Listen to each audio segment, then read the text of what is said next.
ইসলামী আলোচক ও ধর্মীয় বক্তা আবু তাহা মুহাম্মদ আদনান তার ব্যক্তিগত জীবন নিয়ে বেশ আলোচিত। গেল অক্টোবরে সহধর্মিণী সাবিকুন নাহার সারা নানা অভিযোগ আনেন তহার বিরুদ্ধে।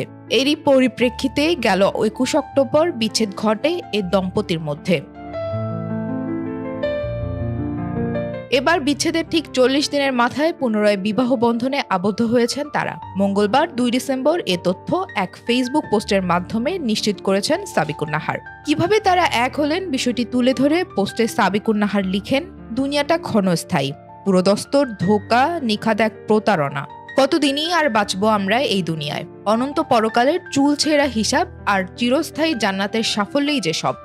সেই সাফল্যের ভিখারি হয়েই আজ কথাগুলো লিখছি। কে কি ভাববে, কে কি বলবে, কি হবে আর কি না হবে এসবেরও বিন্দু মাত্র পরোয়া নেই। বাচ্চারা বাবা মাকে খোঁজে এমনটা জানিয়ে সাবিকুন নাহার লিখলেন, প্রতিনিয়ত আয়েশা তার বাবাকে খুঁজে, বাবা যাব, বাবা গাড়ি, বাবা কই। শব্দগুলোর ওজন উঠানোর কোনো পরিমাপক মহাবিশ্বে নেই। উসমানও মাকে পাচ্ছে না। উসমানের সামনে অন্যরা তাদের মায়ের নিকট আম্মু বলে ছুটে যাচ্ছে। অন্যদিকে নির্লিপ্ত চাহনিতে উসমানের প্রশ্ন, তার আম্মুর কাছে কখন নিয়ে যাবে। অন্যদিকে আবু তাহা আদনানও আলহামদুলিল্লাহ লিখে একটি সংক্ষিপ্ত পোস্ট দেন। মন্তব্যের ঘরে তিনি লেখেন, শিগগিরই গণ অলিমা খাওয়ানো হবে ইনশাল্লাহ, দোয়ার দরখাস্ত। এভাবে তিনি তার বিয়ের খবরটিকে স্পষ্ট জানান।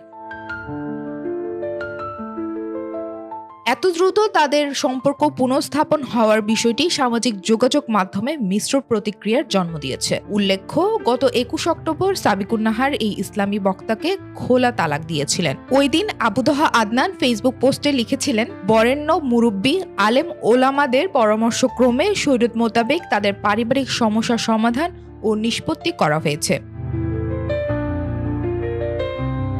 তবে ইসলামী আইন অনুসারে তালাক প্রদানের পর স্ত্রীকে পুনরায় গ্রহণ বা বিবাহের ক্ষেত্রে কি বিধান রয়েছে তা নিয়ে নেটিজেনদের মধ্যে বিতর্কের সৃষ্টি হয়েছে। সোশ্যাল মিডিয়ায় অনেকে এই স্বল্প সময়ের ব্যবধানে সম্পর্ক পুনঃস্থাপনের সিদ্ধান্ত নিয়ে সমালোচনা করছেন, অনেকে প্রশ্নও তুলছেন।